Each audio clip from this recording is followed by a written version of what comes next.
My brother-in-law who married my sister told my wife that he was in love with her. This led to a chain of horrific discoveries in our family. Yesterday, out of the blue, my brother-in-law asked my wife if she could meet him for lunch. He said there was something he needed to talk to her about. When my wife told me about his invitation, she seemed puzzled but not overly concerned. "Do you think it's about my sister?" she asked, furrowing her brow. "Maybe they're having problems, and he wants to get a woman's perspective on things." I found the whole situation odd. My brother-in-law had never reached out to my wife in this way before, but he often texted her and other family members for mundane reasons, so I didn't think much of it. After all, we were a close-knit family, and it wasn't unusual for us to support each other through tough times. "Go find out," I told her, shrugging off my initial unease. My wife agreed, deciding to meet him at a cafe near her office the next day. The next morning, as she was getting ready for work, she mentioned lunch again.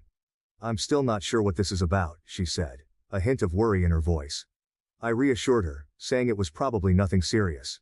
"Just listen to what he has to say, and if it's something we need to help with, we'll figure it out together," I said. It's a busy cafe, filled with the usual lunchtime crowd, and my wife feels a bit more at ease being in such a public setting. She arrives a bit early, finding a table near the window where she can keep an eye on the entrance. He arrives a few minutes later, looking more nervous than she's ever seen him. They exchange the usual pleasantries, talking about work and the kids for a few minutes. But then, as soon as their food arrives, he takes a deep breath and dives into what he really came to say. He starts by complimenting her, telling her how beautiful she looks. At first, she thinks he's just being polite, but then he keeps going. He tells her how she's always been the light in his life, how she makes him feel things he's never felt before. "It was love at first sight," he says, his voice trembling slightly. "I've loved you since the moment I first laid eyes on you. If you were mine, I would treat you like the queen you are. I'd give you everything you deserve." My wife is stunned. She stares at him, unable to believe what she's hearing. This man, my brother-in-law, married to my sister and father of their 2 kids, is pouring his heart out to her. He lays it on thick, making grand promises about how different life would be if they were together. He goes on, saying how he's been holding these feelings in for years, how he's watched her and admired her from afar, feeling more and more that they're meant to be together. She tries to interrupt, to tell him he's making a huge mistake, but he keeps talking over her, almost as if he's rehearsed this speech 1,000 times in his head. Mind you, this man has always had a friendly relationship with my wife. Our families see each other often since we're a close-knit bunch. He's always been the fun uncle to our kids, the guy who's there at every family barbecue, every holiday dinner. He does text my wife frequently, but it's always been about mundane things, the kids' schedules, family events, things like that. Nothing overly sexual, nothing that would set off any alarms. In fact, he texts and calls my mom too. They have a friendly rapport, and none of us ever thought anything of it. To us, he's always been just a good guy, someone we trust implicitly. So to hear my wife recount this to me is like a punch to the gut. My wife doesn't let him finish. She stands up, her chair scraping loudly against the floor, and walks out. She's shaking as she calls me, telling me everything that just happened. While she's on the phone with me, the texts from him start. First it's apologies. He didn't mean it, he thinks it's only infatuation. He's sorry for making her uncomfortable. But the damage is done. She leaves work early to come home and talk to me about this, her phone buzzing incessantly with his calls and messages. I tell her to answer one of his calls, to put him on speaker so I can hear. He's crying, begging her not to tell my sister. He keeps saying it was a mistake, that he misread signals, that he thought she felt the same way. Apparently, when we were together this past weekend, he thought my wife was flirting with him, that they had a moment alone in our kitchen where he felt a connection. My wife is a major ballbuster, and I suppose I can see how that can be taken as flirting, but this is beyond anything we could have imagined. He asks if she told me, and I answer yes, as I'm on speaker. Then he starts begging me too, pleading for us to keep this a secret. This went on for a while, him begging and us listening. My main question was whether he had cheated on my sister before. He swore he hadn't, swearing on his kids' lives that it was just my wife. He said I should understand that it was her, only her. At that point, I was done listening. I told him I wasn't going to do anything tonight and that I'd call him tomorrow. Now we're left with this mess, not knowing what to do next. My wife says we should drive over there right now and tell my sister, but the idea of wrecking my sister's family is killing me. Thinking about what this will do to my nieces makes me want to vomit.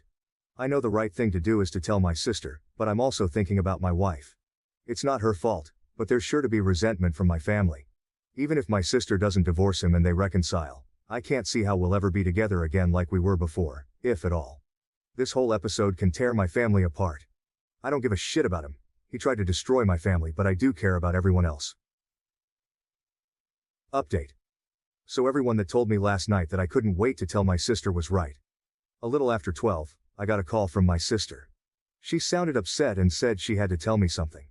My heart sank as she explained that her husband, my brother-in-law, had come to her in tears, claiming my wife had tried to begin an affair with him.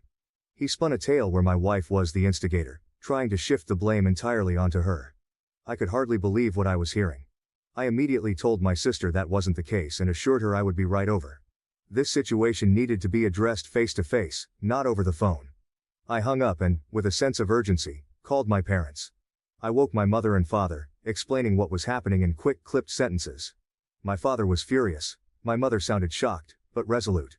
They agreed to head over to my sister's house to sit with her kids, offering the support she would desperately need right now. Next, I called my younger brother. He groggily answered, confusion turning to alarm as I filled him in. He promised to come over to our place and stay with our kids, ensuring they wouldn't be left alone during this turmoil. His calm, steady presence would be a comfort to them. Meanwhile, my wife was already gathering her things, her face pale and drawn. She was dreading the confrontation, but knew it was necessary. We left the house in a hurry, the drive to my sister's place feeling longer than it actually was. The silence in the car was heavy, both of us lost in our thoughts. When we arrived, the scene was even more tense than I had imagined. My sister is out on the front porch with my brother-in-law when we get there.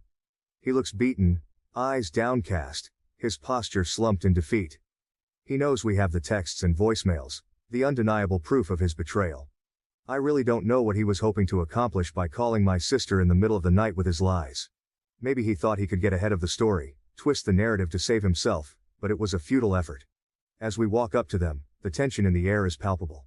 My wife is trembling, her face a mask of controlled anger and hurt. She hands my sister her phone without a word.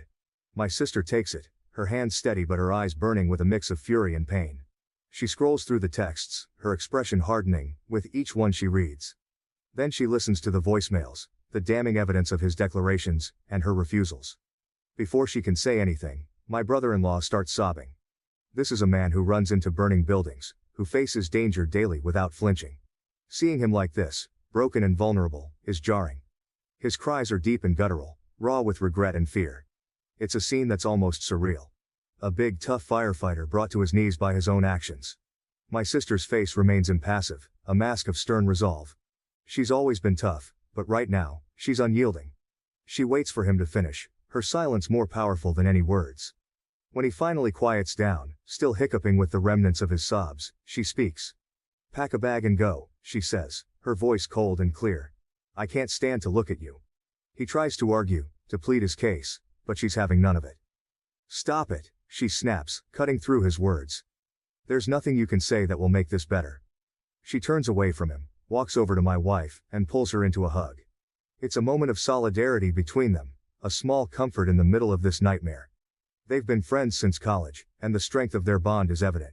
It's a relief to see that despite everything, they're standing together. This leaves me standing with my brother-in-law. He's a wreck, his face red and swollen from crying, his shoulders slumped. He looks at me, his eyes pleading for some kind of understanding or forgiveness, but I have none to offer. He tries to speak, his voice cracking, but I cut him off. You need to leave, I say firmly. This is your mess. You need to deal with the consequences. He nods, defeated, and slowly makes his way inside to pack his things. My sister stays with my wife, the two of them talking quietly, leaning on each other for support. The rest of the night is a blur of conversations and plans. We all rally around my sister, helping her figure out what to do next, how to protect her kids from the fallout. My sister begins questioning my wife, trying to understand why her husband thought any of this could possibly work out. He must have had some reason to believe she reciprocated his feelings. My sister insists that there hadn't been any issues in their marriage, everything had been normal. My wife is crying at this point, tears streaming down her face as she tries to make sense of the situation. There's nothing you haven't seen, she says, her voice shaking. She hands my sister her phone again, and together they painstakingly go through every text message sent over the past 2 years. They read each one carefully, looking for any hint of inappropriate behavior, but there's nothing there. My wife was just being herself. She has a playful personality, always joking around and teasing. It's part of what makes her so lovable and approachable. My brother-in-law has a similar sense of humor, and they've always teased each other in a lighthearted, harmless way. She does the same with my mom and my younger brother. It's just how she interacts with people. The only incident my wife can think of that might have been misconstrued happened this past weekend. She recounts it, trying to pinpoint where things went wrong. They were all together at our place, and she and my brother-in-law both reached for the fridge at the same time. They playfully jostled for who would get there first, laughing as they did so. He let her win, but then he reached around her waist to grab a beer, moving his hand slowly. She admits that in that moment, the way he did it felt a little inappropriate. It was a fleeting feeling, and she brushed it off, not wanting to make a big deal out of it. She wonders now if her silence gave him some misguided hope. My sister listens, her expression softening. She doesn't blame my wife for any of this. She knows her well enough to understand that her playful nature isn't an invitation for anything more. It's not your fault, she reassures her, and my wife nods, though the guilt still lingers. As they finish reading through the messages, it's clear there was never any mutual attraction, no hidden signals or secret flirtations. My wife was just being herself, and my brother-in-law took that, and twisted it into something it wasn't. The realization that this misunderstanding has caused so much pain is almost too much to bear, but at least, for now, my sister's belief in my wife remains intact. So then, my sister starts going through his MacBook to see what else she doesn't know about. She's angry and frantic at this point, her hands shaking as she types. She guesses the password, and on the third try, she's in. With a deep breath, she starts searching through his files, looking for anything that might shed more light on this nightmare. It doesn't take long before she finds something disturbing. There, buried in a folder labeled innocuously, are a lot of pictures of my wife. They date back years, and what's more unsettling is that they're always isolated shots, just her, never in group settings or candid family moments. My sister clicks through them, her anger turning into a cold, creeping horror. One set of photos stands out. A few years ago, we went on a couple's trip to the Caribbean. It was a rare vacation without the kids, and my wife, feeling more relaxed in the adults-only environment, had worn a bikini. She usually doesn't, preferring more modest swimwear, but this time she had felt comfortable enough to do so. There were probably 50 pictures of her in that bikini, each one taken without her knowledge. My sister's face pales as she scrolls through them. It's clear he's been secretly snapping these photos for years, collecting them obsessively. The realization that he's been harboring this fixation, lurking in the shadows of family events, sends a shiver down her spine. Does this now enter restraining order territory? She wonders aloud, her voice barely above a whisper. This has taken a creepy turn, far beyond what any of us had imagined. The boundary between inappropriate and outright disturbing has been crossed. She calls us over, showing us the pictures. My wife gasps, her hand flying to her mouth in shock. She had no idea he was doing this, no inkling of his obsession. My sister, her anger now tempered by a deep sense of betrayal, starts talking about next steps. Legal action, protection for her kids, and a restraining order. All possibilities that need to be considered now. We're all reeling from this new discovery. The man we thought we knew, who we trusted as a husband, a father, and a brother-in-law, has shown a side of himself that's dark and disturbing. It's not just a matter of infatuation anymore, it's something far more insidious. Unfortunately, the mess continues. My sister agreed to talk to her husband last night and let him explain himself. She was determined to get the full story and decided to involve my wife directly to ensure there would be no lying or half-truths. They set up a FaceTime call with my wife, and I listened in off camera, my heart pounding with a mix of anger and dread. My sister, ever thorough, recorded the entire conversation for good measure. As soon as the call began, the tension was palpable. My brother-in-law looked exhausted, his eyes red-rimmed and swollen from crying. He started hesitantly, his voice shaky, but as he spoke, the truth began to pour out, and the story unfolded in a way none of us had fully anticipated. He admitted he's been obsessed with my wife for years. It started the day I met her, he confessed, his voice barely above a whisper. He went on to explain that it was during one of those early gatherings where my sister, eager to introduce her new boyfriend to her friends, had brought him along. My wife and I were dating at the time, but he had met her before he met me. At first, he thought his feelings were purely physical, an innocent crush that he could brush aside. But as time went on and he spent more time around her, he realized it was more than that. He became fixated on her personality, her laughter, the way she interacted with everyone around her. He described moments where he found himself watching her, captivated by her presence, even as she was just being herself, playful and kind. He detailed how he had tried to suppress these feelings, convincing himself that they were harmless. But over time, his obsession grew. He started finding ways to be near her more often, volunteering to help with family events, making excuses to text her about trivial things. It was a slow, insidious process that eventually led to the point where he felt compelled to confess his feelings, deluding himself into believing she might feel the same way. My sister listened, her face a mask of controlled rage and heartbreak. She didn't interrupt him, letting him dig his own grave with each word. My wife, on the other hand, was visibly shaken.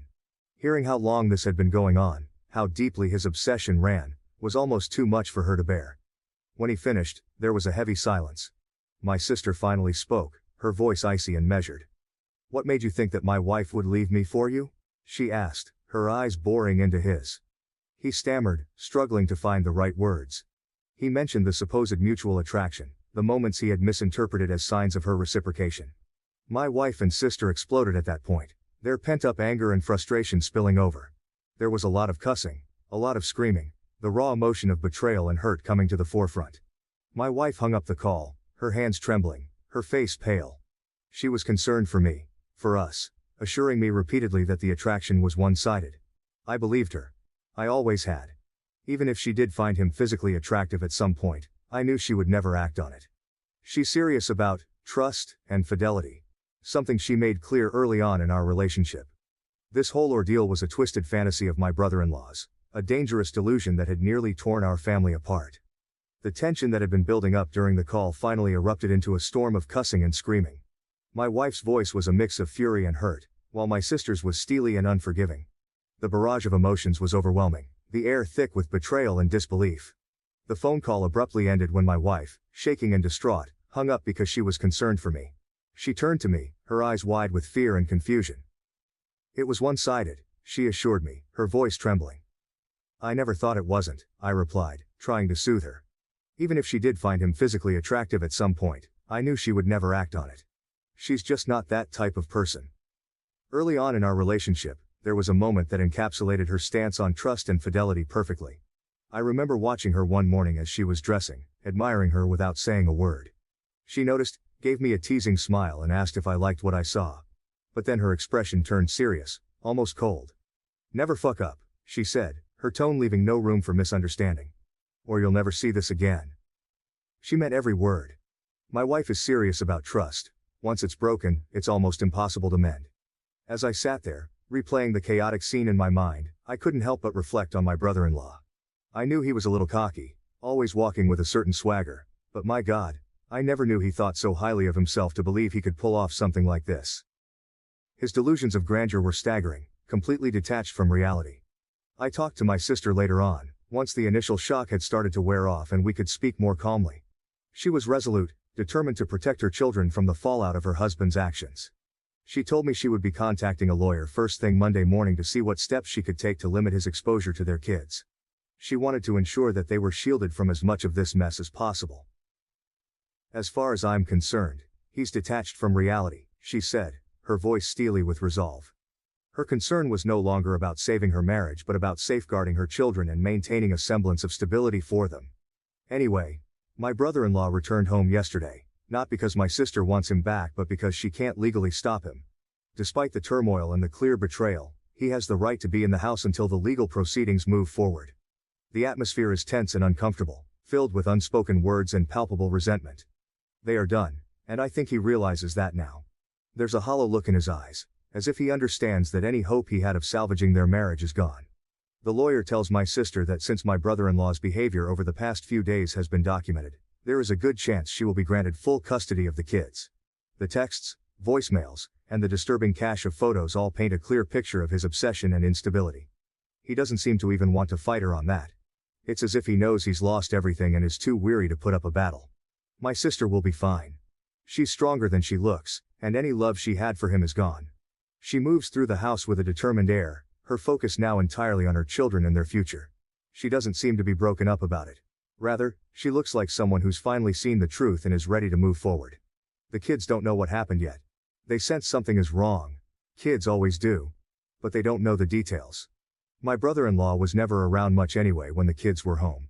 He often slept at the fire station, pulling double shifts and overtime. His absence was a constant in their lives, a silent but ever-present gap that they had grown used to. But it is certain to be hard on them once they know what's going to happen. The stability of their home, the presence of both parents, even if it was fractured, will change. My sister is prepared for this. She's already spoken to a child psychologist to help them navigate the inevitable questions and emotions that will arise. She's ready to be both mother and father, to provide them with the love and support they'll need. As for my brother-in-law, he stays in the guest room, a silent figure in a house that no longer feels like his home. He seems resigned to his fate, going through the motions but devoid of any real fight. It's a sad, pitiful sight, but my sympathy is limited. Some of my friends have said that there must be more women, that someone as obsessive as my brother-in-law couldn't have fixated on just one person. But as far as we can tell, there hasn't been anyone else. It's really just the obsession with my wife. His fixation on her has been singular and intense, leaving no room for anyone else. After everything came to light, my wife blocked his phone number, trying to create some distance and protect herself from his unwanted advances. But on the same night he returned home, he sent my wife an email from an account he had just made. It started with a seemingly sincere apology, but it quickly took a turn into something much darker. He began by saying he never got to finish at the restaurant that day, implying there was more he needed to confess. Then he launched into paragraphs and paragraphs about all the things he loves about my wife. He detailed the desperation he felt, the overwhelming emotions that had driven him to act so irrationally. He recounted every little detail he admired about her, her smile, her laugh, the way she interacted with others. It was unsettling, to say the least, to see his obsession laid out so starkly. He mentioned their supposed mutual attraction again, insisting that there was a palpable sexual tension between them that he had always felt. He was delusional, mistaking her friendly, playful nature for something more. He painted a picture of a connection that existed only in his mind, a fantasy that he had convinced himself was real. The email ended with a rather large section about me. Let's just say I didn't know he had such a low opinion of me. He was quite certain that I was not satisfying my wife properly. He criticized everything from my appearance to my demeanor, implying that I was somehow unworthy of her. His words were meant to undermine me, to sow seeds of doubt and insecurity. Reading the email was a gut punch. It was clear that his obsession with my wife had twisted his perceptions and fueled his disdain for me. He saw me as an obstacle, someone unworthy of the woman he had placed on a pedestal. But instead of feeling threatened, it only solidified my resolve to protect my wife, and my family, from his delusions. We forwarded the email to my sister and her lawyer. It was more evidence of his unstable state of mind, another piece of the puzzle that showed just how far gone he was. This email, with its mix of apology, obsession and vitriol, might be enough to get him removed from the house permanently. For now, my wife and I are taking it one day at a time. The support from our friends and family has been invaluable, helping us navigate this surreal and painful situation. Finally, my wife isn't doing great, but she is improving each day. She does feel guilty for being too comfortable around my brother-in-law. Normally, she is very careful about setting boundaries with other men. In case it wasn't clear, my wife is quite stunning and receives a lot of male attention. However, she felt safe around my brother-in-law because he was family, and she never thought he would cross any lines. Fortunately, she and my sister are on good terms, and there doesn't seem to be any resentment, which is a relief. We will all be okay, but it will take time. Thank you to everyone who commented and offered their support.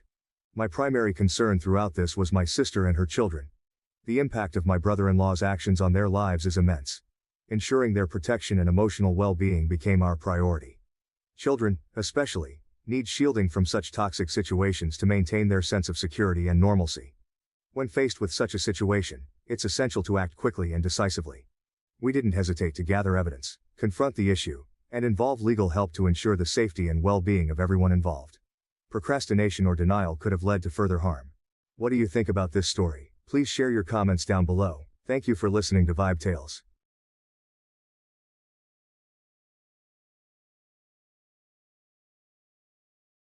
My parents tried to give my inheritance to their favorite daughter, but my grandparents had a surprising twist in store. Male 28-year-old comes from a family with a convoluted and long history of favoritism. My younger sister Amy, 25, has always been preferred by my parents, especially Dad, over me. Starting in our childhood, this partiality only got worse as we grew up. Amy was the golden child from my earliest memories. Our parents threw her an elaborate birthday party including professional face painters, a bouncy castle, and a petting zoo when I was 5 and she was 2. I had a store-bought cake and a little family supper for my birthday that same year. This helped to define the tone for years to come. The differences became clearer as we aged. Amy always received the newest toys, the greatest clothes and most attention. I recall saving months of allowance for a new bike when I was 10 years old. Amy wanted one too, hence she had a fit when she saw it. Rather of educating her about waiting or saving, my parents went right out and got her an even nicer bike than mine. Another arena where the bias was evident was school. Amy's parents attended all of her school functions, while they usually missed mine. I took front stage in the school play in 4th grade. I practiced for weeks, driven by great enthusiasm.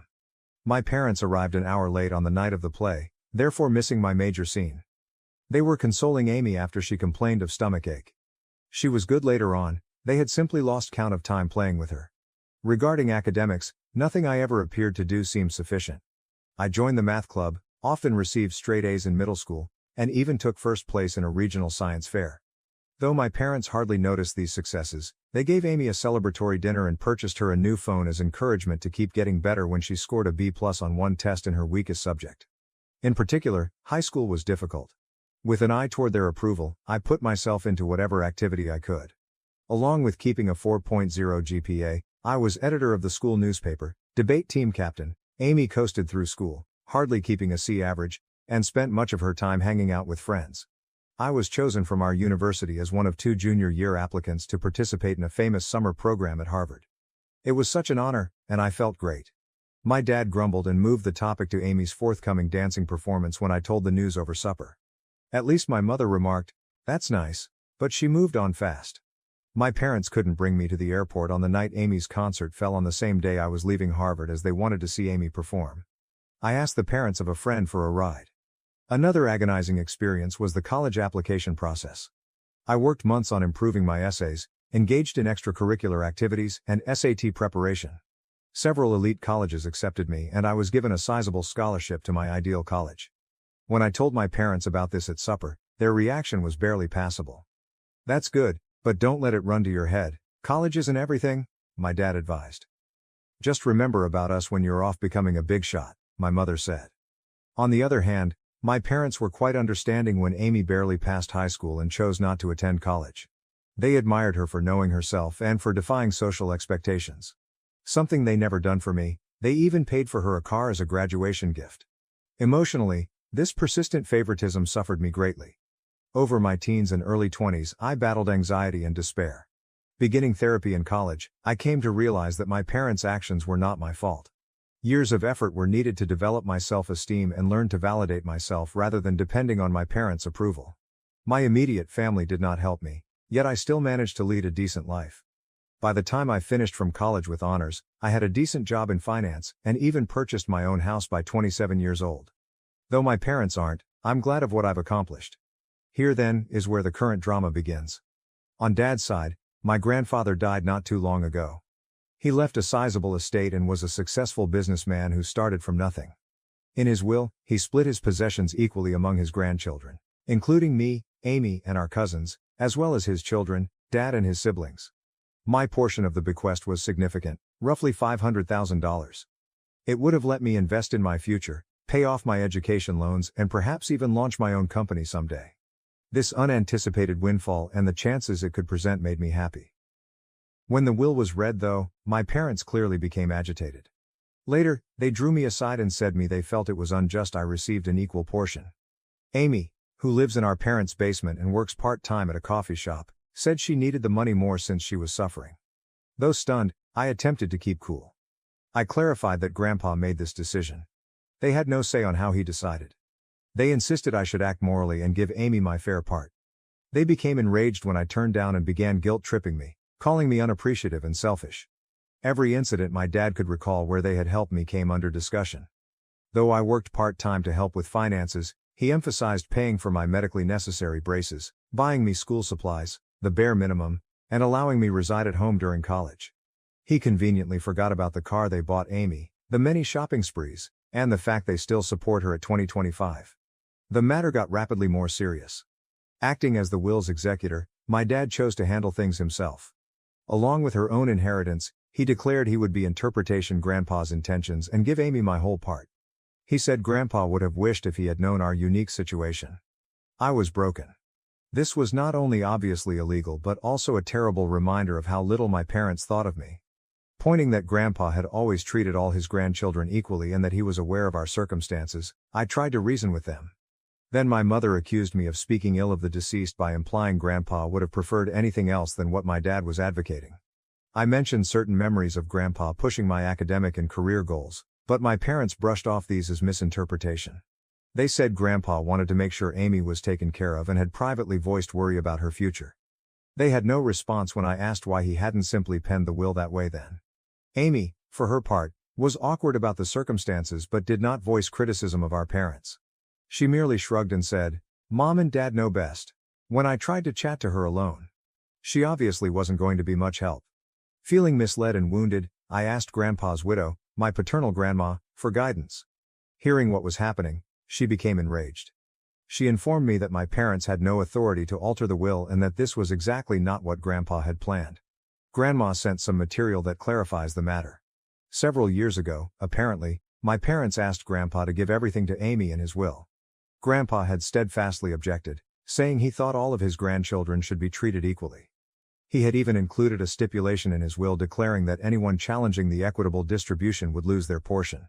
Equipped with this knowledge, I challenged my parents. Grandma's disclosure of their earlier attempt to affect the will startled them. Saying they were only looking out Amy's future helped my dad try to defend it, but I could see the guilt on their faces. Grandmother acted right away. She got in touch with her will's other executors and attorney. She also got in touch with my dad's siblings, who shared her equally strong indignation at what he was attempting. Taken together, they stopped my dad's scheme and guaranteed that the will would be carried out as stated. Though they are unhappy with me, my parents were obliged to back off. They argued I should have handled this in-house instead of involving others and accused me of turning the family against me. My mother sobbed over how I had split the family and deceived them. I said I had never expected anything from them anyway, when my dad threatened to cut me out of their will totally. Now, should I accept the inheritance, they are threatening to break off all communication. My dad even went so far as to suggest that I would not be welcome in their house should I inherit it. In a particularly low blow, my mother remarked that my acceptance of the money reveals that I never truly loved them and was merely ready to profit from their passing. The matter splits the extended family. A few of my cousins are encouraging since they understand the long-standing favoritism and value me for advocating myself. Others believe I should have yielded in order to preserve peace since family harmony comes first over financial considerations. Although my dad's siblings are definitely on my side, this has strained their relationship as well as my parents. Amy finds herself enmeshed in all this.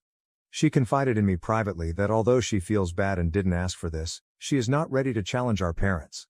She's been trained her whole life to depend on them and seek their praise, hence I don't blame her totally. Still, a part of me longs she would help me just once. This circumstance has brought out a lot of past suffering and bitterness. I find myself remembering all the times I was passed over or discounted in favor of Amy, the birthday celebrations I missed, the school functions my parents missed, the successes that went unreported. This one occurrence seems to be bringing to a head a lifetime of unfairness. Though the whole affair has caused a great divide in the family, I am keeping my ground and want to take my inheritance as Grandpa meant. My parents hardly talk to me, and family get-togethers have grown awkward. I missed our monthly family meal last week for the first time ever since I could stand the cold shoulders and accusing glares. Though there is turmoil, a tiny bit of me feels empowered. I'm confronting the unfair treatment by my parents for the first time in my life. I'm declaring my value and refuse to be written off. It's both terrible and freeing at once. Though I think I'm in the right here, the family drama is draining me. Something I hadn't experienced since college, I have started having anxiety attacks once more. To assist handle all this stress, I'm thinking about returning to therapy. Am I the one who should have refused to comply with my parents' expectations and accepted my inheritance? Should I have simply handed Amy the money to maintain peace? Although I'm bored of being the family scapegoat, I also fear losing my family totally. Any guidance or viewpoint would be much valued. Update. Since my first post 6 months ago, a lot has happened. I want to thank everyone for their support and guidance. It truly kept me strong during trying circumstances. Let me start with the legal aspect of things. Many of you advised, and I did see my own attorney. He verified that I had every right to inherit and that what my dad attempted was in fact illegal. He helped me record everything and ready to act legally should needed. Fortunately, things did not transpire as such. Along with my dad's siblings, my grandma and her attorney worked out matters without involving court. I got my whole fortune and the will was carried out exactly as intended.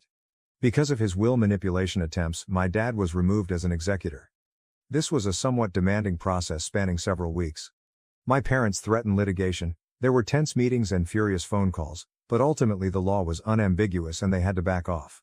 Still ongoing though, the family fallout has been noteworthy. At first, my parents doubled down on their viewpoint. They charged me with being avaricious and neglectful of my sister. They also sought to mobilize other family members against me, disseminating allegations that I had somehow coerced Grandpa into giving me money. Luckily, most of the family saw through their trickery. About 1 month following the will's acceptance, there was one really unpleasant occurrence at a family gathering. When my parents showed there unannounced, my aunt was hosting and hadn't asked them to come, they started a scene. Starting to shout about how I had taken from Amy and corrupted Grandma against her, my dad became saying I had ruined all these wonderful memories. My mother flung an old photo album squarely at my feet. It was awkward and terrible. It took several relatives to cool things down and persuade my parents to leave. Bless her heart, my grandmother turned out to be my most powerful supporter over all of this. She related tales of how my grandfather had always been pleased of my achievements and how he especially wanted to make sure all his grandchildren had equal chances. She even said Grandpa had maintained a scrapbook of my accomplishments, newspaper clippings of academic honors, copies of my college acceptance letters, and even the program from that university play my parents had been late for. This insight was sad as well as wonderful. Grandma also volunteered to straighten the records with the wider family. She organized a family gathering excluding my parents, laying out the entire history of my parents' partiality, including events I had long forgotten or never ever heard about. Having someone at last recognize the unfairness I had gone through for years was vindicating, but it also reopened old scars. About my sister Amy, she at last found her voice in all this. She came to me personally and apologized for not sticking up for me earlier after some soul-searching and several long talks with our grandmother. She said she thought our parents' preference was improper, but she had been too terrified to confront it. We discussed our childhood and how it influenced both of us in great length and emotional intensity. Amy admitted that being the favorite child wasn't as wonderful as it seemed.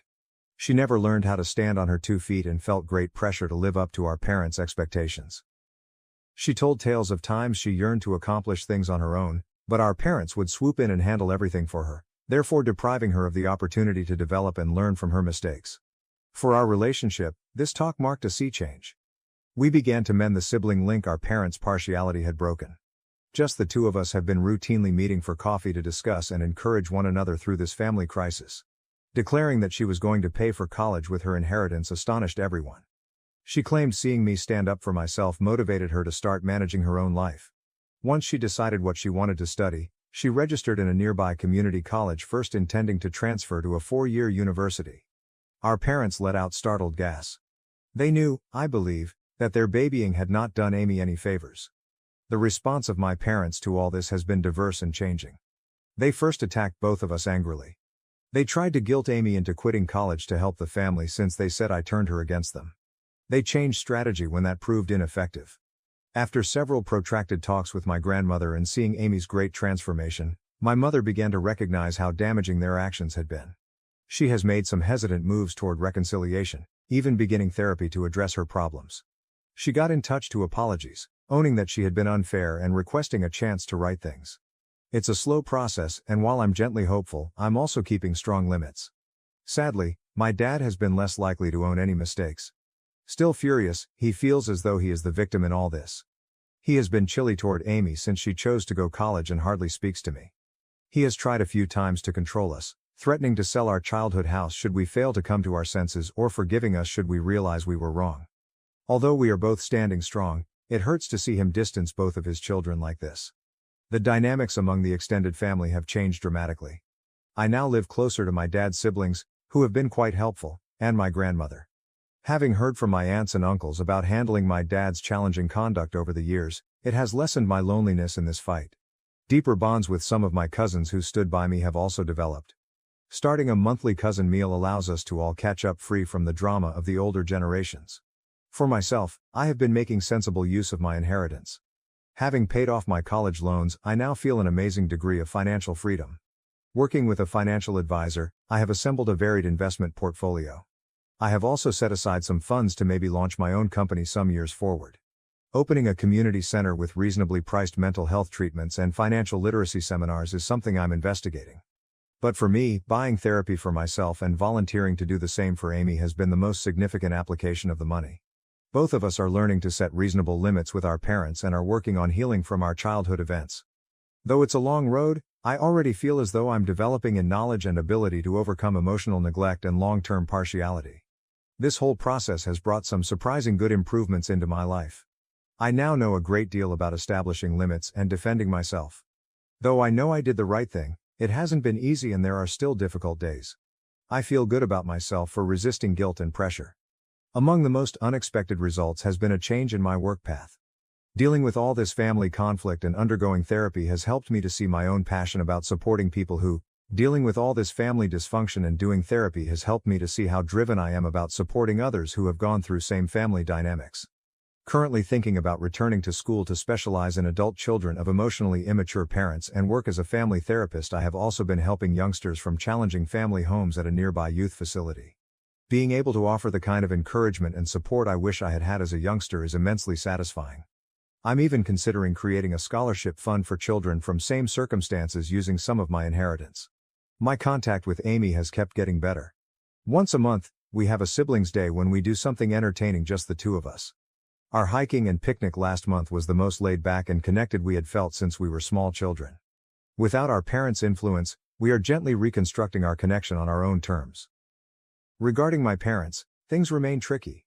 Our relationship has been trying to be rebuilt by my mom. She has been routinely attending therapy and has even begun to see some of the damage her favoritism brought about. We have had a few one-on-one lunches when we have had some honest, though challenging talks regarding our past and forward direction. Though it's not flawless, improvement is evident. My dad still objects to change though. He still says he'd done nothing illegal and that Amy and I should be appreciative. He refuses to be in the same room with me, hence he missed several family functions. Though it hurts, I am trying to let go of my need to compel him to see things differently or control his reactions. For both Amy and me, Grandma now serves as a rock. She has been sharing additional tales about our grandfather and his pride of us for advocating for ourselves. She always supports justice and understanding, thus she has been a fantastic mediator in family problems. The whole process has imparted a lot of lessons about the actual meaning of family. I've come to see that occasionally the family you select might be more encouraging than the one you were raised in. Along with developing a close-knit circle of friends who have been quite helpful along this journey, I have grown closer to my aunts, uncles, and cousins who stood by me. Setting limits and practicing self-care have also become more crucial to me. I'm growing better at saying no to circumstances that compromise my mental health, and I no longer feel bad about giving my personal well-being top priority. I was so preoccupied with trying to achieve my parents' favor that I had always put off investigating new interests and hobbies. To those in same circumstances, I would wish to advise: not let someone make you feel bad about getting what is rightly yours. Even if it generates controversy, it's reasonable to defend yourself. Though family dynamics might be complex, you are deserving of fair treatment. Remember, you never have too late to begin developing the life you are due. See a therapist if necessary, surround yourself with encouraging people, and don't hesitate to establish limits. Who you are personally defines your value, not how your family treats you. I want to thank each of you once more for your suggestions and encouragement. It meant more than what you would have known during a really trying period. Although the road has not been simple, I am excited about the future and confident in self-assurance I have not experienced in years. Where this new chapter of my life will lead excites me, and I am resolved to stop the pattern of favoritism and build better relationships in my own future family. Regarding my parents, things remain tricky. Our relationship has been trying to be rebuilt by my mom. She has been routinely attending therapy and has even begun to see some of the damage her favoritism brought about. We have had a few one-on-one lunches when we have had some honest, though challenging talks regarding our past and forward direction. Though it's not flawless, improvement is evident. My dad still objects to change though. He still says he'd done nothing illegal and that Amy and I should be appreciative. He refuses to be in the same room with me, hence he missed several family functions. Though it hurts, I am trying to let go of my need to compel him to see things differently or control his reactions. For both Amy and me, Grandma now serves as a rock. She has been sharing additional tales about our grandfather and his pride of us for advocating for ourselves. She always supports justice and understanding, thus she has been a fantastic mediator in family problems. The whole process has imparted a lot of lessons about the actual meaning of family. I've come to see that occasionally the family you select might be more encouraging than the one you were raised in. Along with developing a close-knit circle of friends who have been quite helpful along this journey, I have grown closer to my aunts, uncles, and cousins who stood by me. Setting limits and practicing self-care have also become more crucial to me. I'm growing better at saying no to circumstances that compromise my mental health, and I no longer feel bad about giving my personal well-being top priority. I was so preoccupied with trying to achieve my parents' favor that I had always put off investigating new interests and hobbies. To those in same circumstances, I would wish to advise: not let someone make you feel bad about getting what is rightly yours. Even if it generates controversy, it's reasonable to defend yourself. Though family dynamics might be complex, you are deserving of fair treatment. Remember, you never have too late to begin developing the life you are due. See a therapist if necessary. Surround yourself with encouraging people. And don't hesitate to establish limits. Who you are personally defines your value, not how your family treats you. I want to thank each of you once more for your suggestions and encouragement. It meant more than what you would have known during a really trying period. Although the road has not been simple, I am excited about the future and confident in self-assurance I have not experienced in years. Where this new chapter of my life will lead excites me, and I am resolved to stop the pattern of favoritism and build better relationships in my own future family.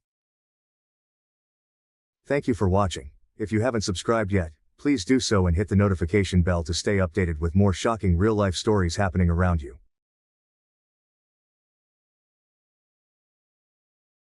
After we announced my pregnancy, my sister-in-law's plan to humiliate me at my husband's party backfired, landing her in jail and a divorce.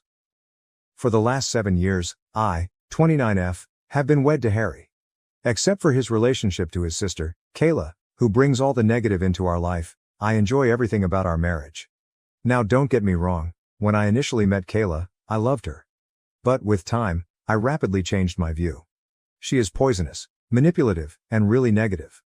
Knowing the kind of person she is, I have worked hard over years to be on her good side. My husband dated Syl's best friend when he was 17 in the past, but they subsequently broke up since he felt under pressure to be with her because of Syl. His sister said he and another friend of hers should be together when he turned 23 and discovered he was single, but he disagreed. She went crying to their parents about how she wanted him to wed someone she felt comfortable with, but his parents hardly really listened to her throughout their great battle. While my husband and I were meeting and falling in love, his parents were quite encouraging, but Syl always treated me coldly. She would always bring up Harry's exes for no apparent reason whenever I was present, reminding him of how well they were doing and suggesting how he could get in touch with them. This continued for some time. Harry also thought this strange and would ask her to stop bringing up his exes. I was not the only one who saw this. Then Syl would get enraged and start mocking me, claiming I was jealous and Harry shouldn't be with someone like me. Syl would deliberately invite one of Harry's exes whenever his parents would call us for supper, saying she had inadvertently come across them that day and had to ask them politely. She doesn't follow me, but she checks my Instagram constantly as well. Since I have a public account, I observed she is usually the first person to see my stories. Should a man comment on my photograph, she would then go to her brother and grumble over how I was sharing indecent images of myself. Harry and I would actually chuckle at her claims. She persuaded Harry to split off with me when he and I agreed to live together, telling him I had many defects as a woman and that she could find someone far better than him. Since I had been just friendly to her all along, this comment really wounded me. Sadly, SIL's treatment of me got even more bad as soon as Harry and I were engaged. Everyone started applauding Harry and me as we revealed our engagement, but I observed Kayla was somewhat quiet. Then, startled everyone, she sprang up from her chair and left our gathering. Later, she called Harry, sobbing and yelling about how she didn't value receiving the news with everyone else as she felt she was the closest to him and deserved to be the first one to know of his engagement. Later on, she messaged me nearly borderline threateningly, advising me on how I should treat her brother as she had always been the only female in his life. I nearly shuddered over the strange message. I left her message on scene, which I know must have offended her even more, not even bothered responding. Every time Syl saw me, she started to progressively ignore me. She stayed involved in all the wedding preparations for whatever reason, like when I went dress shopping and had my bridal shower. Though both my future mother-in-law and fiancé called her out on it several times, her criticism of the wedding reached a whole new level as she freely expressed her unhappiness with my decisions. Her actions persisted. One day, Kayla overheard me talking about the centerpiece with my future mother-in-law. She started to make fun of me right away, stating how my decision had no class and how this was why she wanted her brother to wed someone better. For me, that was the tipping point and I lost control. I made it plain to her that she was no longer invited to our wedding and yelled at her that I could not stand her continual taunting and criticism anymore. Shocked and gasping in surprise as if she had never expected me to challenge her, Kayla was infuriated even by my mother-in-law, who backed me. Later on, Kayla contacted Harry, moaning about how I embarrassed her and insisting he should control me since I would be his wife. Harry insisted strongly that he supported my choice and that she would not be invited to the wedding should she not atone. She grudgingly texted me a sincere apology. I saw it and, once more, left on read. I was already tired from getting ready for my wedding, and I wanted nothing to do with her drama. She did visit our wedding in the end since I wanted her to not criticize us afterward. Everyone, including the guests, seemed to have no issue following the pink tones and pastels chosen for my wedding. But Syl arrived looking as though she were attending a funeral, a black floor-length gown with a veil. To put it mildly, we were stunned. Sael visited everyone sharing her grief at losing her brother to another woman.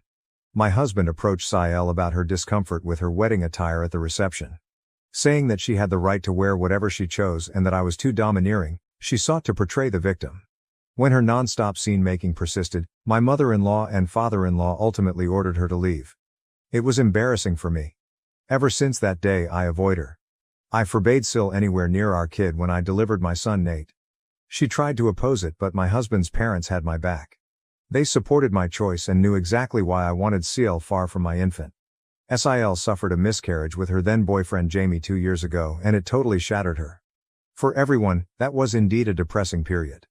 Given our already childbearing status, Harry and I felt bad for her. We chose to be somewhat more lenient following her miscarriage. She could connect with our kid Nate, so we would welcome her to our house. Despite her behavior with me, she has been rather lovely to our son, really shocking. She looked to have changed at first, but with time she returned to her former self. She constantly talks about how difficult her life is, how things never seem to go for her, and blames ex-friends or managers for upsetting her life.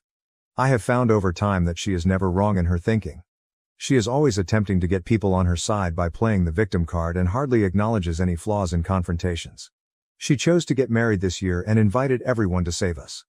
Given our relationship seemed to have improved, Harry was surprised to learn we were not invited.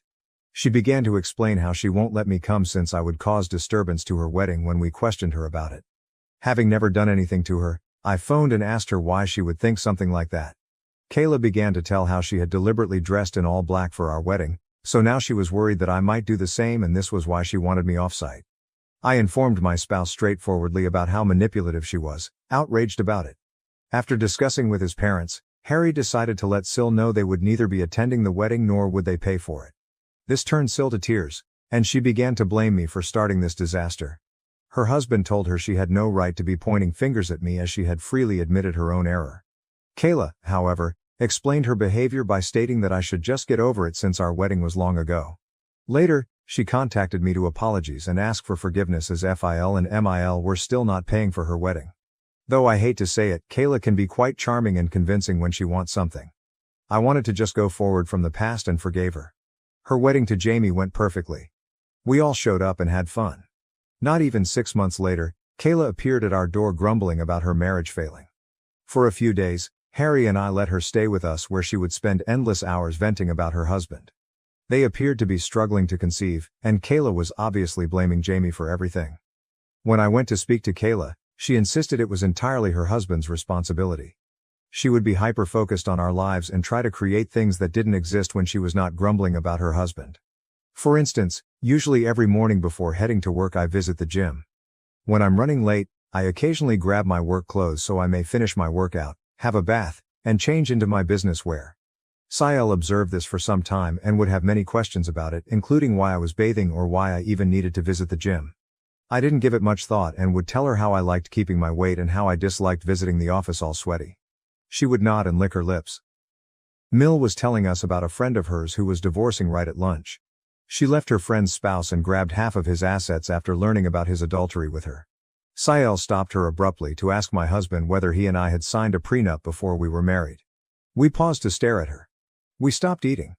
She glanced at my husband expectantly as if I hadn't even arrived. My husband told her straightforwardly that he is not someone who minces his words as he and I both made rather good money and we felt no need for a prenup. Sil snorted and began to say that he could be blindsided any day and that cheats abound today. Her statements offended me, therefore I asked her to clarify exactly what she meant. Sil then began to remark how I was obviously meeting someone as I was usually carrying change of clothing everywhere and that, as Harry's sister, it was her obligation to warn her brother. These were shocking remarks for me. Phil and MIL arrived right away to save her from continuing to fabricate such things and advised she shouldn't interfere with others' affairs. Without missing a beat, Sil continued to emphasize how she was only trying to be there for her brother and began to joke if our son Nate was indeed Harry's son since he didn't quite look like him. I swear I watched the redness of wrath on my husband's face. In my life, I never had seen him this enraged. Looking Kayla squarely in the eye, he informed her that she was not a mother yet as she did not deserve to be one and that her child would be better off in paradise than with someone like her. Kayla's lips hung in stunned disbelief. Mil and Phi simply watched silently as my husband left Kayla complaining about her being a shameless person trying to ruin everything since her life had nothing to offer. She was merely a loser, he informed her, doing nothing all day while her husband worked nonstop. He kept saying that since she was plainly projecting, she should focus on her own marriage instead of pointing fingers at me and asking about prenups. Reduced to tears, Kayla began to wail. Expecting comfort, she turned to Jamie, seated just next to her, but he never spoke. My husband never has this kind of mental collapse. She eventually got up from her chair and dashed into the toilet. My husband was boiling over. I stroked his hand and Mill arrived to cool him down.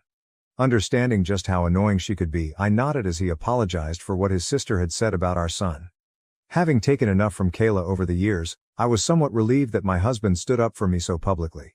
He apologized to Jamie but totally ignored Kayla once he cooled off. That day following lunch, we returned to no interaction with Kayla. Her actions were impacting my husband in addition to me. We simply barred her from everything so she could get in touch with us. After lunch, Mil and Phi spoke with us and decided Kayla had gone too far this time. They could see how their usually quiet son had gone wild after Kayla had persisted in pushing him. We last spoke with her a year ago, and everything has been running without problems. 2 months ago I discovered what I was expecting. Given our lack of effort, this was quite unexpected. To welcome another family member makes my spouse and me blessed. We decided to let everyone know on my husband's birthday since we were waiting for the proper moment to do so. Wanting to honor Harry, Mil and Phil were throwing a great celebration in their lawn. Invited were our close friends and relatives. Sil chose to show her face after hearing about this from others. When we saw her, my husband and I staggered. Coming to hug Harry, Sil told him how much she had missed him and how sorry she was for their last talk. Taking my hand, my spouse advised his sister to be apologetic to me because she had pointed fingers at my character. Sil nodded, looked at me, then apologized. She informed me how she had been attending therapy for the previous few months and came to see how inappropriate it was for her to treat me like that. Though I disagreed with everything she said, I nodded as I wanted to be polite to her in front of everyone. Since this was a gathering for my husband, Mil and Phi checked in on us and informed us that should we feel uncomfortable, they would kick her out as they had no knowledge she would be arriving. Harry, however, insisted on not creating a scene, hence we decided to leave this go. It seemed strange as Sil was laughing and socializing with everyone during the celebration. She mentioned visiting a therapist, so I wanted to provide her the benefit of the doubt even though she appeared overly optimistic, completely not her nature. Harry spoke movingly about how he thought he was the luckiest man on earth, appreciative of yet another year spent with a lady like me, when it came time to cut the cake. His remarks made me flush with delight. As we were when we first started dating all those years ago, I couldn't help but value the fact that my husband and I were still intensely in love. Then Harry and I made the decision to let everyone know some fantastic news. Grinning, we said we were having a baby and everyone paused to consider before yelling in delight. My mother rushed up to hug me and started to cry. As Phil saluted Harry and myself, tears streamed down his face. Everyone was eager to know whether we had chosen baby names and was clearly delighted for us. Sil was the one sore thumb that caught out. She seemed stunned.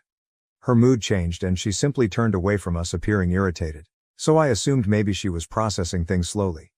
Though I was a little concerned, thinking she would ruin yet another party for us, I was sidetracked with other individuals approaching to chat.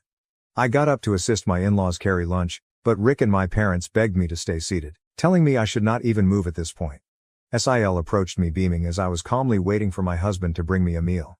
Lively saying that she personally wanted to offer me dinner, since she was so excited about my pregnancy, she handed me a dish.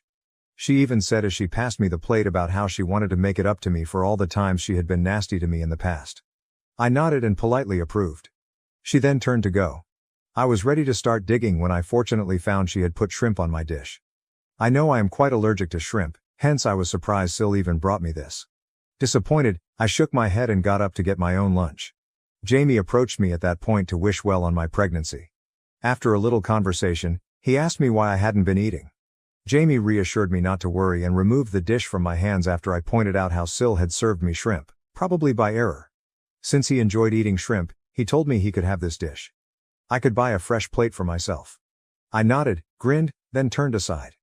Jamie began to puke and retch across this dish 5 minutes later, not even 5. Concerned, everyone stopped eating and watched him stagger to get out of his seat. Concerned Harry and Kayla hurried towards him. Jamie gestured at his plate, then at his throat. Our eyes grew wide with amazement as we realized what he had eaten definitely made something wrong with him evident. Jamie passed out, then everyone gasped in amazement and worry. Kayla hurried over to examine his dish, and her eyes grew shocked. She turned to stare at me and inquired whether I had handed her husband my plate. I nodded. Someone called for an ambulance amid the tumult, and he was hurried to the hospital. Through all of this, Kayla was sobbing nonstop and was staring angrily at me. Jamie had been poisoned, we were told later on. Knowing that the plate belonged originally to me, I nearly passed out upon hearing this. Jamie consumed may have poisoned my baby and me. Not yet known to Harry, FEL, or my parents is this. Since nobody knew what was in the food he consumed that had caused him to faint in this manner, the police were summoned to get evidence from it. Jamie is still in recovery in the hospital while I'm typing this. Kayla stayed with him overnight. Relatives calling to find out what happened to Jamie and who might have poisoned him have my husband and I fielding calls. What has transpired shakes MIL and FIL. They are sleeping over at our house since they are terrified to return back to their house. Nobody knows what happened abruptly while everything was going so nicely. Tell everyone that the plate originally belonged to me, and how Kayla had come and presented it to me makes me terribly afraid. Should this evolve into an inquiry, I will have to tell the cops the truth. Though most importantly I am now rather concerned about what my Sael could do to me, I feel quite awful about what has transpired. I don't want to be around her, nor can I bring my kids anywhere close to her as she obviously has no restraints about trying to poison me. I feel bad about handing Jamie my meal and maybe contaminating my bill. Update 1. Whoa, thanks for the thousands of comments on this post in just a few hours. I never would have guessed I could have received these many answers. I typed this earlier and had shaking hands. I haven't been able to sleep. Though what everyone says, I do feel somewhat accountable for the event involving my bill. I should have simply tossed the dish away. I'm not sure why I let him grab it from me. I keep crying about his future. Knowing something is awry, my hubby has been hovering close to me. Though he doesn't know what I know about his sister, he believes I'm only worried. I agree with the remarks saying I should get down and gently chat to everyone. Although I'm not sure if everyone will believe me, MIL and FIL do have security cameras set all around the house. Given that this birthday celebration took place in their backyard, I am confident they could check and confirm via their cameras that Kayla presented me the plate. I'll speak with everyone tonight, then update. Update 2, we then chatted, and I am very happy to have the nicest in-laws on planet Earth. Mill and Phil are already staying over with us, so I sat down with Harry and them over dinner to let them know I had something crucial to share. I began by inhaling deeply, the weight of the circumstances slumping on my shoulders. Everyone gathered around. I related the birthday party's events, including how Sil had handed me a plate of prawns and Jamie had unintentionally consumed it, causing his sickness. Their shock and incredulity reflected my own as I spoke. Mill and Phil looked at each other, clearly worried. Harry's face transformed from uncertainty to rage. I went on expressing my concern about Sil's intentions and past attempts to hurt me. Faced with the possible repercussions for myself and our unborn kid, I hesitated to share this material. Being the pragmatic woman Mill is, she advised right away, looking at the security camera tape. Given the gravity of the matter, FIL nodded in agreement. Though clearly offended, Harry stayed quiet to process the startling disclosure. Reviewing the security footage from their camera app, the truth was indisputable. The video shows Sil presenting to me the poisoned plate and then what happened to cause Jamie's suffering. The weight of the data made no space for uncertainty. As the knowledge sank in, emotions ran strong. Now totally aware of his sister's evil intentions, Harry battled to control his wrath. Their daughter's activities horrified Mill and Phil, who also found the extent she had gone to cause disturbance shocking. Stunned in silence, we tried to figure out why she would act in such a manner. Given this is a very serious issue, my in-laws have opted to forward this material to the police following this disclosure. Jamie is the one who has to lodge charges on Sil, hence FIL and my husband will be visiting and meeting him after he recovers. I want to cry every time I consider how I let Jamie have my poisoned dish. I have no idea how Jamie will react. I am very anxious about him, so I cannot eat anything right or sleep. I will let you know about anything noteworthy. Update 3. Alright lads, I'm back with an update at last. Although I know it has been a month since my previous update, right now I'm a pregnant woman experiencing a lot. First things first, she was detained after seeing the proof. My in-laws handed the recording to the police. Kayla admitted everything right away and did not even dispute the claims. She started crying. Jamie was as startled as any of us when my husband approached him about what had transpired. Tell him he would always be a part of our family regardless of what he decided to do. My husband advised him to press charges against his sister since this was such a wicked thing to do. Once Jamie recovered, he not only chose to prosecute charges but also sought divorce. Emotional and begging them to pardon her, Kayla called Mill and Phil. As it happens, Kayla is pregnant herself. She tried to control them by telling them they should do this for the benefit of their granddaughter, begging them to bail her out. Phil strongly advised her, nevertheless, that she should at last learn to own her acts and that they were done coddling her. Though Mill is quite depressed about what is happening to her daughter, she knows that her actions cannot be simply forgiven. The cops discovered proof she had tampered with the meal, meant to damage me, which backfired and resulted in injury to her husband. She has been charged with several offenses including risking life, causing damage, and tampering with food, thereby compromising integrity. Saying how this was all my fault anyhow, Kayla had been pleading Jamie not to charge her. Fortunately, Jamie's mind is set on punishing her. Her court hearing will begin shortly. I doubt she can flee this time. My son and I are doing okay, to everyone inquiring. In the meantime, about what his aunt has done, he is clueless. We want our son to know and avoid these circumstances, hence Harry and I have discussed and we do intend to sit down with him and tell him the truth.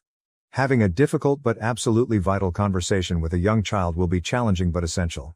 As instructed by my doctor, I also get frequent ultrasounds for my pregnancy every 2 weeks.